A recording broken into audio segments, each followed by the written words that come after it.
Dentro da nossa sequência de estudos sobre o ser e as obras de Deus, didaticamente os teólogos têm dividido as obras de Deus quanto ao decreto, a criação, a providência, a redenção e a consumação. Então, os 5 modos, os 5 partes, embora elas se relacionam, elas se interagem. Por exemplo, a redenção ela começa pós-queda, mas a providência de Deus começa a partir da criação. Então, a redenção e a providência são 2 assuntos que eles sempre estão entrelaçando entre si e costurando entre si em toda a história da humanidade. Desde a ordenança de Deus, do pacto das obras, a queda do homem e a redenção estabelecida, iniciada por Deus na promessa de Deus do envio do seu Filho, e também o governo dele sobre todos os momentos. O nosso estudo nesse momento ele vai se dedicar acerca do decreto de Deus. Então, ou seja, o fato de Deus ter planejado todas as coisas, o conselho de Deus, o governo de Deus, o fato de Deus ter então planejado cada situação, de ter especificado a redenção e ter então determinado tempos e épocas, acontecimentos, situações, desde grandes eventos até os mais pequenos e imperceptíveis atos na criação. E a pergunta que nós precisamos primeiramente responder é: o que são os decretos de Deus, A pergunta número 7 do breve catecismo traz assim: o que são os decretos de Deus? E a resposta, pergunta número 7, breve catecismo de Westminster.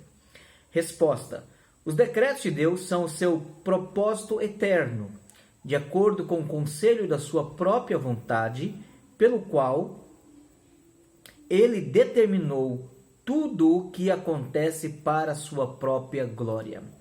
Então, os decretos de Deus são o seu eterno propósito, ou seja, aquilo que ele estabeleceu, aquilo que fora dele ele decidiu na criação, chamando à existência como tudo haveria de acontecer, destinando todas as coisas, estabelecendo valor, significado, relação, ordens, tudo definido pelo próprio Deus. Isso é decreto de Deus, ou seja, todo o propósito, todo o planejamento, todo o conselho de Deus, Pai, Filho e Espírito Santo, estabelecendo um projeto eterno para a sua própria glória, pela qual ele determinou tudo o que acontece para a sua própria glória. Então, isso é o que nós temos por significado de decreto de Deus. Em Efésios 1, verso 4 e também verso 11, diz assim: antes da fundação do mundo, Deus nos escolheu nele para sermos santos e irrepreensíveis diante dele. Em Cristo fomos também feitos herança, predestinados segundo o propósito irrepreensíveis diante dele. Em Cristo também fomos feitos herança, predestinados segundo o propósito daquele que faz todas as coisas conforme o conselho da sua vontade. Em Romanos 9, verso 22 e 23, a palavra de Deus diz assim: que diremos se Deus, querendo mostrar a sua ira e dar a conhecer o seu poder, suportou com muita paciência os vasos de ira preparados para a destruição, a fim de que também desse a conhecer as riquezas da sua glória nos vasos de misericórdia que de antemão preparou para a glória, Então, Deus ele determina todas as coisas, quer a salvação, quer a condenação, quer a nossa felicidade, quer momentos de tristeza, quer vitórias, quer fracasso, quer coisas boas, quer coisas ruins, tudo está debaixo do controle e do governo de Deus. Por quê? Porque ele decretou todas as coisas que aconteceriam na história da humanidade. Todos os nossos dias, o Salmo 139, no verso 16, diz: todos os nossos dias estão contados e determinados quando nenhum deles havia ainda. Então nós temos a Escritura dizendo de forma muito clara que Deus ele está no controle de todas as coisas, Deus está no controle de tudo. E a pergunta número 8 do breve catecismo traz assim: como Deus executa os seus decretos? Resposta: Deus executa os seus decretos nas obras da criação e da providência. Então Deus ele realiza aquilo que ele decretou criando, chamando a existência pelo poder da sua palavra, como também Deus realiza o seu decreto na providência. E na providência inclui-se a redenção, né? Então nós vemos, por exemplo, em Apocalipse 4, verso 11, Tu és digno, Senhor e Deus nosso, de receber a glória, a honra e o poder, porque criaste todas as coisas e por tua vontade elas vieram a existir e foram criadas.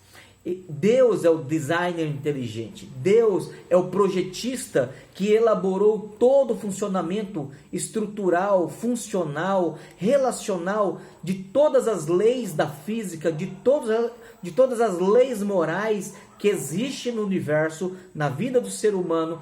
Tudo está sob o controle de Deus, porque Ele foi quem planejou e Ele trouxe a existência pelo poder da sua palavra. Mas não somente isso, Deus agora Ele governa, Ele conduz, Ele preserva, Ele governa, Ele sustenta, Ele direciona e Ele interage cooperando em tudo que existe. Ele quem restringe, Ele quem estimula, Ele quem energiza, Ele quem traz a vida, Ele quem renova, Ele quem restaura, Ele quem abate, Ele quem destrói, Ele quem traz a existência. É Deus, o Senhor de todas as coisas, que realiza tudo conforme o seu eterno propósito, o conselho da sua vontade, conforme os seus planos e o seu decreto eterno.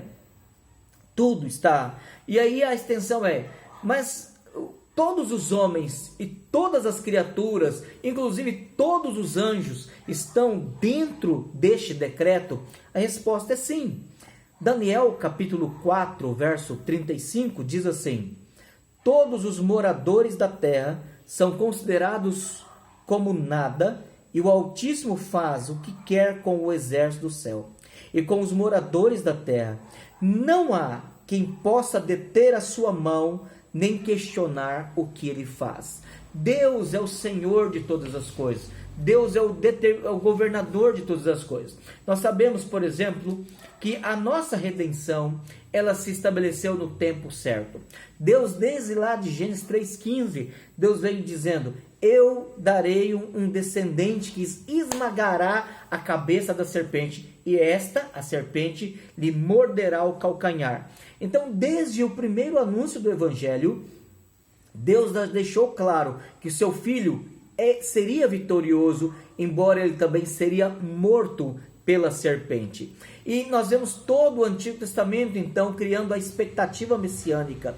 E profecias foram dadas a respeito do Messias. E uma questão é muito simples: por que Deus pôde dar profecias e revelações a homens na antiga aliança?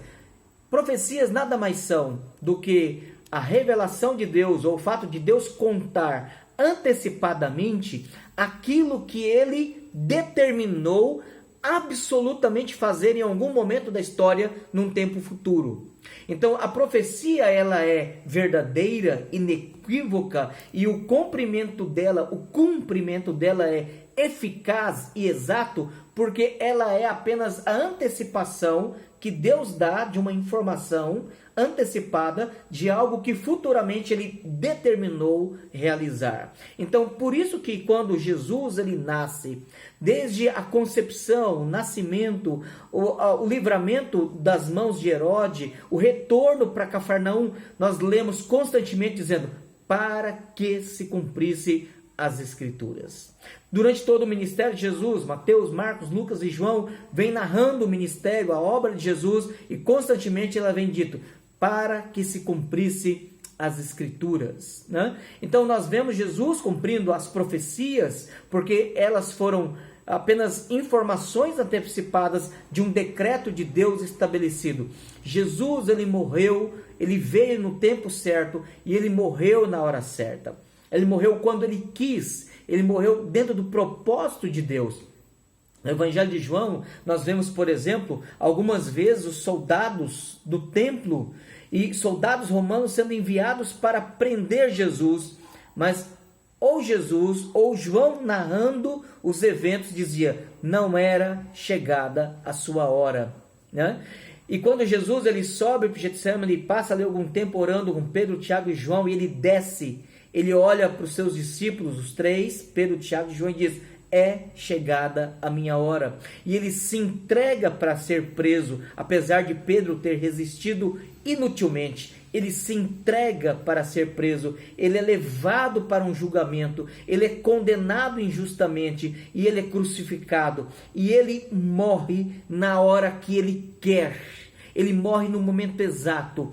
Enquanto que todos nós lutamos com a morte até o nosso último suspiro, as Escrituras dizem que Jesus, ele entregou, ele rendeu o seu espírito e ele disse na sua última declaração, Pai, nas tuas mãos eu entrego o meu espírito. E tendo dito essas coisas, expirou.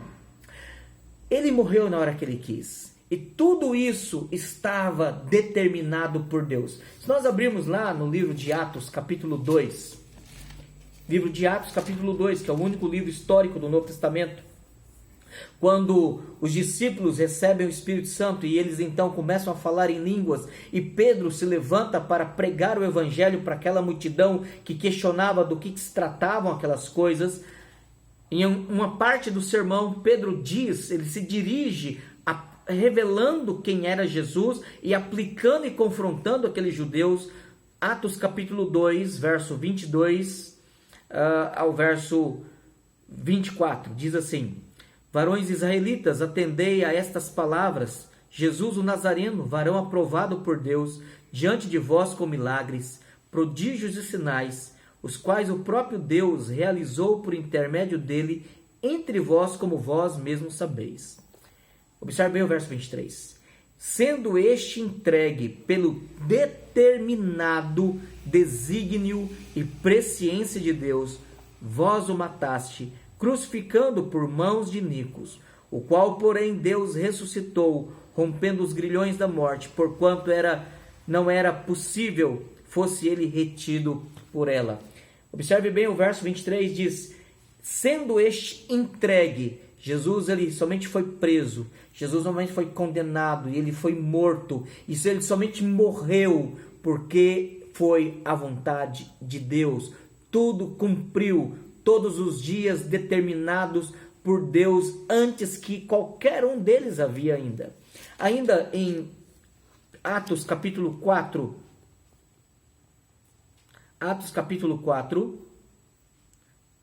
nós encontramos aqui do verso 26 ao verso 30. Levantaram-se, Atos 4, 26 a 30. Levantaram-se os reis da terra e as autoridades ajuntaram-se a uma contra o Senhor e contra o seu ungido, fazendo menção lá de Salmo capítulo 2.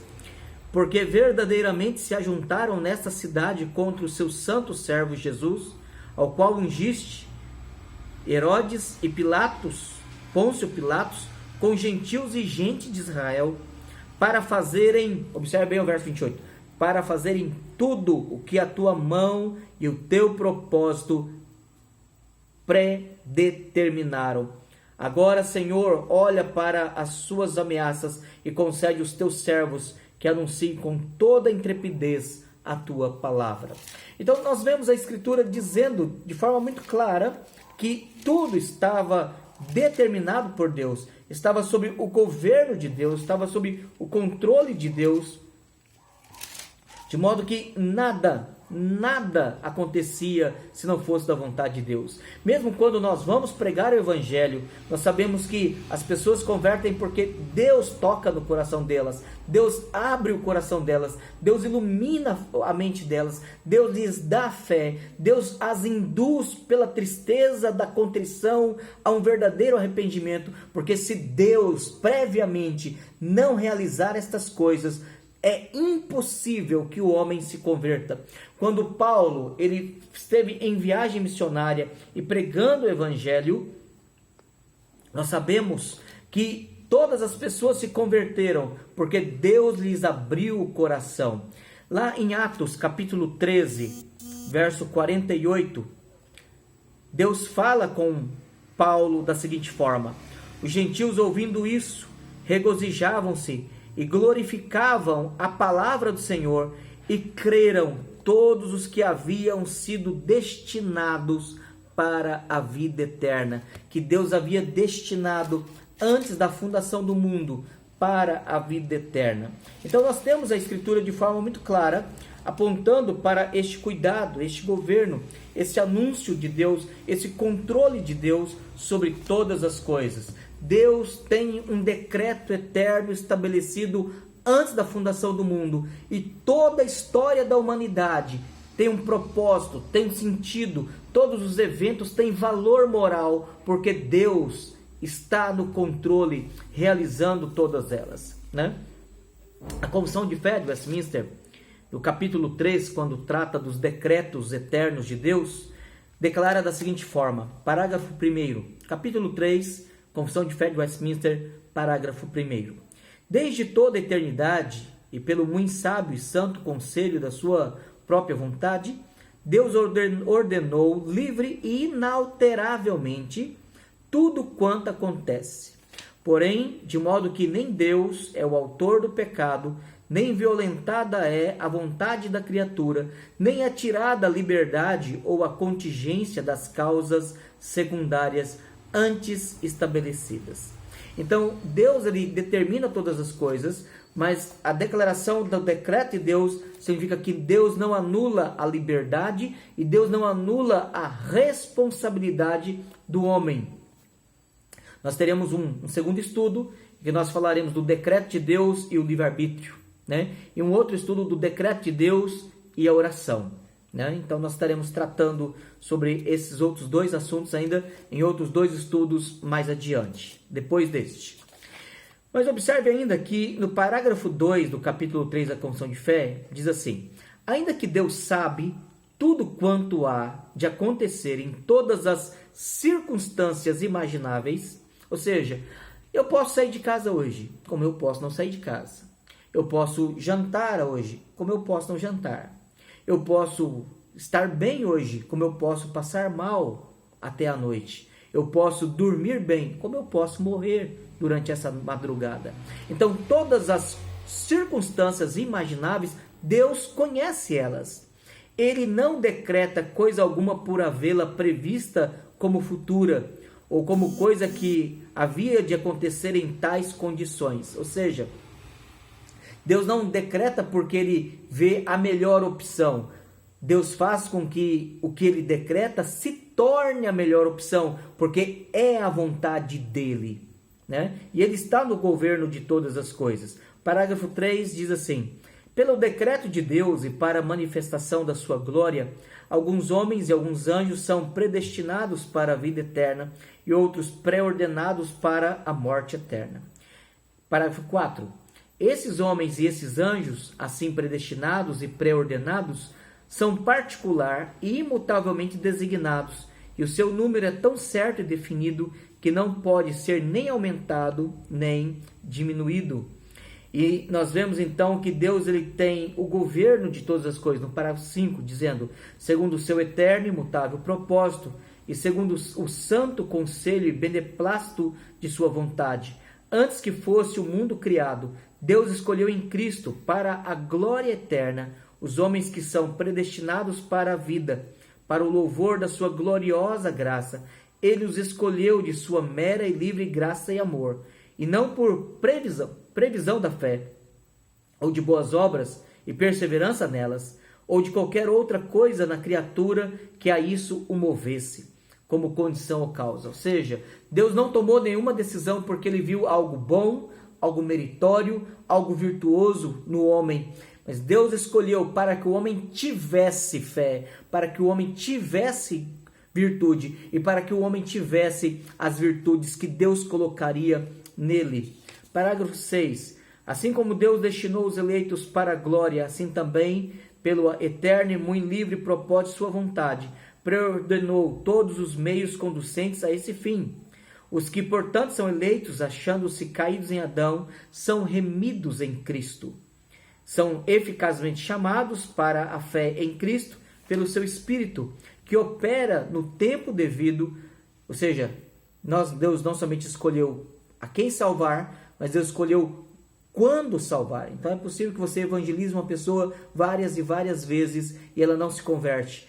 E pode ser que uma outra pessoa evangelize e ela se converte. Pode ser que ela vá se converter anos depois, porque Deus escolhe não só a pessoa, mas Deus escolhe também o momento em que esta pessoa se converterá. E guardados, justificados, adotados, santificados e guardados pelo seu poder por meio da fé salvadora. Além dos eleitos, não há nenhum outro que seja remido por Cristo, eficazmente chamado, justificado, adotado, santificado e salvo. Mas ainda ele declara assim: segundo o inescrutável, parágrafo 7, segundo o inescrutável conselho de sua própria vontade, pela qual ele concede ou recusa misericórdia, porque Deus pode dar, como ele pode decidir não dar misericórdia, como lhe apraz, para a glória do seu soberano poder sobre as suas criaturas, o resto dos homens para louvor de sua gloriosa justiça. Foi Deus servido não contemplar e ordená-los para desonra e ira por causa dos seus pecados. Lá em João, capítulo 17, verso 12, quando fala a respeito de Judas Iscariotes, a Escritura lá diz: nenhum deles se perdeu. O Senhor Jesus está falando isso, né? Nenhum deles se perdeu, a não ser o filho da perdição, Judas, filho da perdição, para que se cumprisse as Escrituras. Judas estava destinado a ser o traidor, ele estava destinado a ser realmente um filho da perdição. Parágrafo 8. A doutrina deste alto mistério de predestinação deve ser tratada com especial prudência e cuidado, a fim de que os homens, atentando à vontade revelada em sua palavra e prestando obediência a ela, possam, pela evidência de sua vocação eficaz, certificar-se de sua eterna eleição. Assim, a todos os que sinceramente obedecem ao Evangelho, esta doutrina fornece motivo de louvor, reverência e admiração a Deus, bem como de humildade, diligência e abundante consolação. É verdade, quando nós entendemos a doutrina do decreto de Deus, nós somos fortalecidos. Existiu um general chamado Stonewall Jackson, Muralha de Pedra, e existe um filme. Se você quiser assistir o filme, é possível encontrá-lo disponível. Chama-se Deuses ou Generais. Recomendo que você assista esse filme. E esse general Stonewall Jackson, que foi um dos líderes da guerra da secessão do sul dos Estados Unidos, ele ia à frente das batalhas, diferente dos oficiais que ficavam nos acampamentos de campanha, protegidos, enquanto que os oficiais de baixa patente e os soldados iam nos frontes, né, e enfrentavam o rebumbar dos canhões, as baionetas dos outros soldados, os tiros e as espadas. Diferente desses oficiais que ficavam protegidos, o general Stonewall Jackson, ele ia à frente das batalhas, liderando e motivando a moral das tropas, né? E uma vez um dos seus tenentes lhe perguntou: general, de onde o senhor tira tamanha ousadia e coragem? E o general Stonewall Jackson respondeu para aquele oficial, seu auxiliar. Ele disse: as minhas crenças, as minhas convicções, elas me levam a me sentir tão seguro à frente das batalhas como quando eu estou deitado na minha cama. Se todos os homens tivessem essas mesmas convicções, nós seríamos todos igualmente corajosos. O general Stonewall Jackson era um presbiteriano calvinista que cria num Deus soberano que decreta todas as coisas. E ele sabia que o seu dia estava determinado, contado todos os seus dias, e que qualquer coisa que ele fizesse, obviamente, com toda a prudência e toda a responsabilidade, porque é o mesmo Deus que decreta todas as coisas, segundo a sua providência, nos proíbe de ficar tentando a Deus e colocando a nossa vida em risco, através de atos irresponsáveis. Mas o Deus soberano que decreta todas as coisas é o Deus que cuida de nós. O Senhor Jesus diz que não há nenhum pardalzinho e nenhum deles morre se não estiver no controle de Deus. Nós estamos sob os cuidados do Senhor. Nós estamos sob a providência do Senhor, de um Deus soberano, de um Deus poderoso, de um Deus que domina todas as coisas. E encerrando, nós podemos pensar de uma forma muito clara que o Deus que governa todas as coisas, Ele o faz cumprindo um plano imutável, infalível, perfeito e sábio. Porque os decretos de Deus, segundo o breve catecismo, pergunta 7, são o seu propósito eterno, de acordo com o conselho de sua própria vontade, pelo qual Ele determinou tudo o que acontece para a sua própria glória. Tudo o que acontece na nossa vida é para a glória de Deus, é para este bem maior.